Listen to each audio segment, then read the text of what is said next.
All right, time now for the exchange. I sat down with the man you just heard about in that piece, Nigerian presidential candidate Peter Obi. I started out by asking him how he can live up to all the hopes that his supporters have.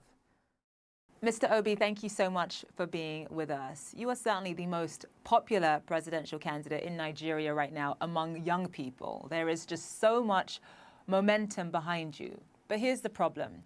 Nigerians are used to being disappointed by their leaders. And when you think about some of the problems that are facing the country right now, they're systemic. I'm talking about corruption. I'm talking about oil theft. I'm talking about insecurity. I'm talking about the fiscal hole that Nigeria is in right now.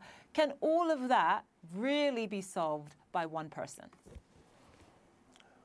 Well, if you have a leader that is competent, have the capacity and commitment to start dealing with it, you're not going to solve it overnight.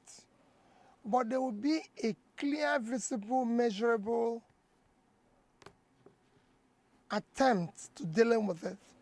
And they're things that are solvable. They're things that can be dealt with decisively. But you have to have a leader that, if you look at what he's been able to do in the past, you can say yes. If indeed you do become Nigeria's next president.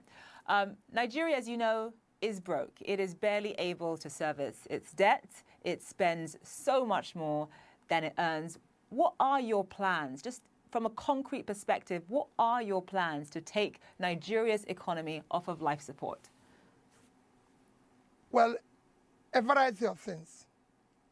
One is that you have to deal decisively with the issue of security.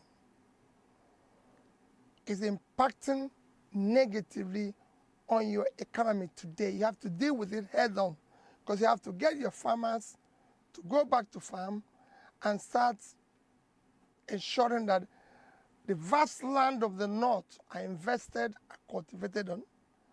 You have to start pulling people out of poverty as quickly as possible. You have to reduce aggressively cost of governance and deal with the issue of corruption.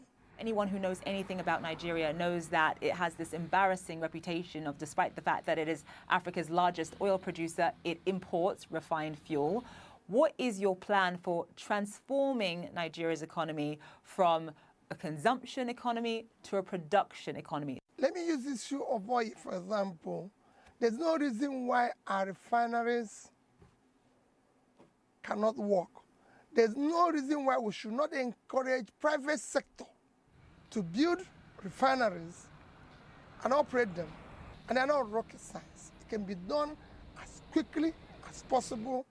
You can use today the side to remove the fuel subsidy, use the resources to support critical areas of production, from critical infrastructure to education to supporting investment in refinery, which will be, like I said, done within a shortest possible time. A lot of Nigerian presidents have come in and talked about revitalizing the manufacturing sector, investing in refineries, but change, as you know, has been very, very slow. Why is it going to be different with you? And what would you say were the biggest hurdles in making sure that all of the things that you've just listed come to pass? Well, what people need to do is to go and look at what I promised as a state governor when I said I'm going to turn around education, health, pull people out of poverty, bring sanity and civility in governance in Anambra State, whether that happened or not. When I said we're going to save money, did we do that? I want to talk about one of the other sort of major issues that Nigeria is grappling with right now, and that is, of course, violence and insecurity.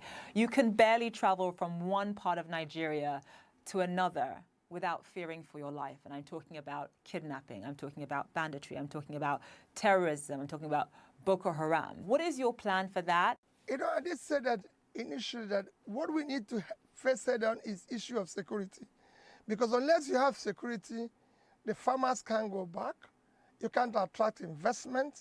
Nobody will ever want to go to an insecure place. And you can deal with that. There's so many, you need to do a lot of work, reorganize your security architecture, ensure that there's multi-level policing. Issue of state police has to be decisively dealt with. There's so many things you need to do. You need to bring in more personnel into the security system, equip them properly, ensure that they are properly motivated to deal with the issue of security, because the need is the most important thing Nigeria needs today. As you know, you and I are both Nigerian, we're both Igbos, we're both from southeastern Nigeria. Nigeria is a very hard country to hold together. You've got 200 million people, so many different tribes, so many different competing interests and ideas. And when you think about the fact that, you're from the southeast, how easy is it going to be to rally Nigerians perhaps from the north behind you? That's got to be on your mind. That is what it was yesterday. Another problem, because we have been able to elect people based on ethnicity, religion, my turn, connection, or one form of bias or the other, which brought us to where we are, or structure, which always says structure of criminality. That is what we want to dismantle now and ensure that the next election is based on character, capacity, competence, commitment to do the right thing. Nigeria is now not just in a physical mess, it is at the last stage to collapse. The people in the north don't have a secure place. They don't have good roads. They don't buy bread cheaper than people in the south. So is the people in the south. So all you hear about ethnicity, religion, connection, my turn, is elite conspiracy to keep Nigeria underdeveloped. But now we've reached the edge. We can no longer continue this way. Mr. Obi, thank you so much for joining us on the program. Thank you for having me. Thank you.